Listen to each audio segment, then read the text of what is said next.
मित्रों नमस्कार। आप लोगों ने एंजल चकमा का नाम सुना होगा। अब तक बहुत सारी जानकारी आप लोगों को मिली होंगी। आज हम बात करेंगे उसी एंजल चकमा पर जो देहरादून में पढ़ाई करने गया था और कुछ अराजक तत्वों के द्वारा उसकी हत्या कर दी गई। आखिर क्या एंजल चकमा की हत्या जो है वह मात्र एंजल चकमा की हत्या है या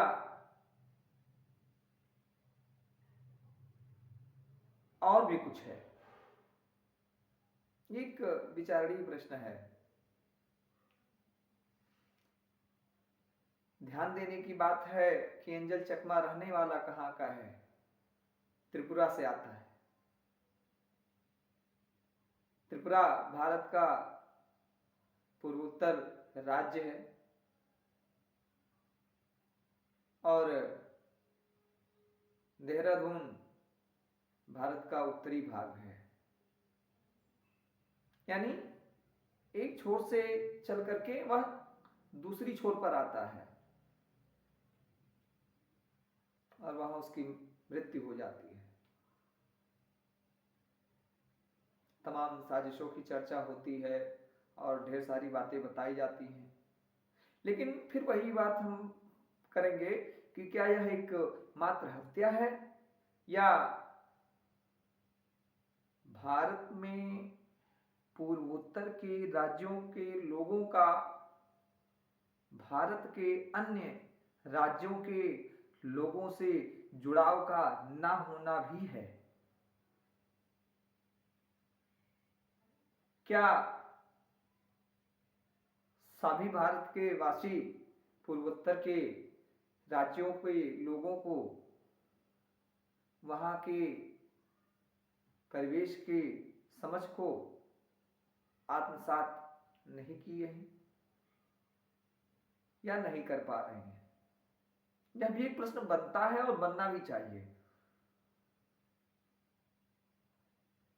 शायद आप लोग चकमा और एंजल का नाम सुन रहे होंगे तो आप लोगों को लगता होगा कि एंजल और चकमा कोई विशेष ईसाई समुदाय होगा।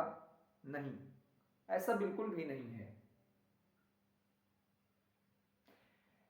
चकमा एक बौद्ध धर्म मतावलंबी समाज है। चकमा समाज के लोग बौद्ध धर्म को मानते हैं और भारत के कट्टर समर्थक भी हैं। अच्छा, ये चकमा लोगों की जो उपस्थिति है वह हमारे बीच में कैसे है, इसकी भी एक कहानी है। वो कहानी क्या है? कहा जाता है कि चकमा जो समाज है, चकमा समाज के लोगों का जो सीधा जुड़ाव है वो है जो वर्तमान का चट गांव है बांग्लादेश का, वहां से। जब भारत और पाकिस्तान का विभाजन हुआ तो उस समय चटगांव भारत का ही हिस्सा हुआ करता था। तत्कालीन प्रधानमंत्री की अदूरदर्शिता का परिणाम रहा कि जो चटगांव है वह भारत के हिस्से में ना होकर के पूर्वी पाकिस्तान के हिस्से में चला गया और बाद में पूर्वी पाकिस्तान जब बांग्लादेश बना तो वह बांग्लादेश का हिस्सा हुआ। तो जब चटगांव बांग्लादेश का हिस्सा हुआ तो चकमा लोग यहां कैसे आए, इसकी भी जो जड़ है उसको देखेंगे तो मिलेगी कहां? वह मिलेगी उसी भारत और पाकिस्तान के विभाजन की त्रासदी में। भारत और पाकिस्तान का जब विभाजन हुआ तो उस समय जो नरसंहार हुई, उस नरसंहार में चकमा समाज के लोग भी अपने निजी आवासों को छोड़ करके भारत में शरण लेना चालू किए। चूंकि वह भारत के पूर्वोत्तर राज्यों से जुड़ा हुआ इलाका है, इसलिए उनके लिए जो असम है, त्रिपुरा है, मिजोरम है, ये जो 8 राज्य हैं, यहां तक वे फैले आए। लेकिन आप में से बहुत कम लोगों को शायद पता हो कि ये जो पूर्वोत्तर के राज्य हैं, ये इनमें से अधिकांश जो हैं वो ईसाई धर्म बाहुल्य हैं। ईसाई धर्म की बहुलता है।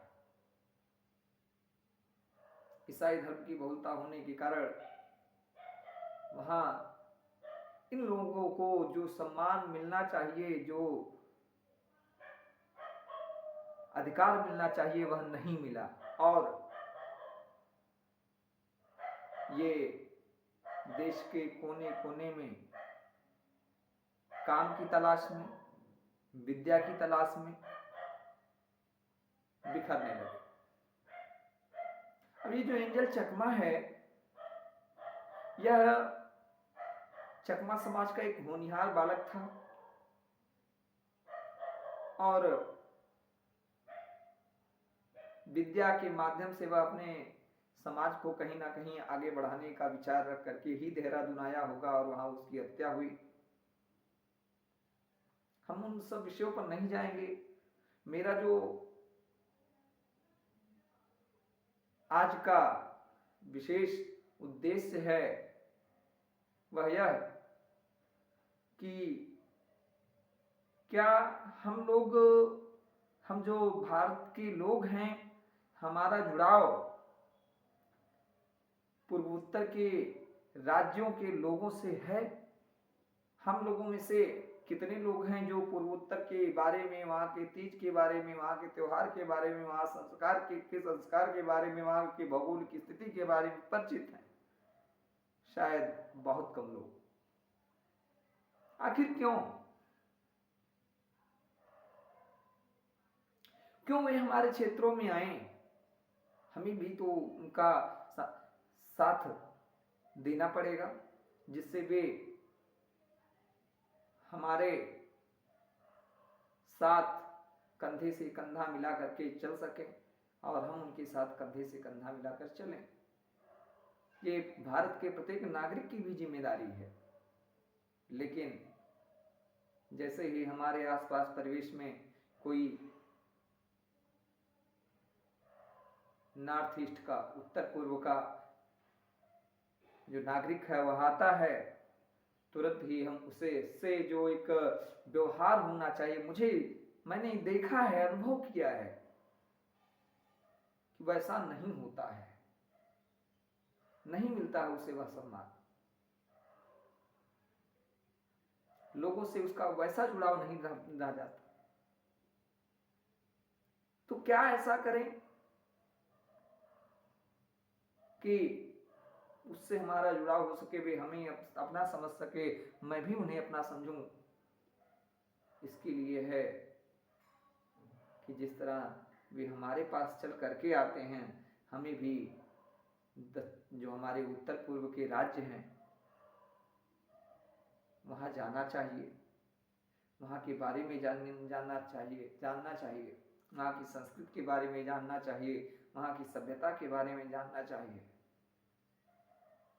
और ये तो हुआ व्यक्ति स्तर, प्रशासनिक स्तर पर भी, व्यवस्था के स्तर पर भी सरकारों को, प्रशासन के लोगों को इस पर ध्यान देना चाहिए कि प्रत्येक राज्यों में जो विद्यालय हैं, उन विद्यालयों में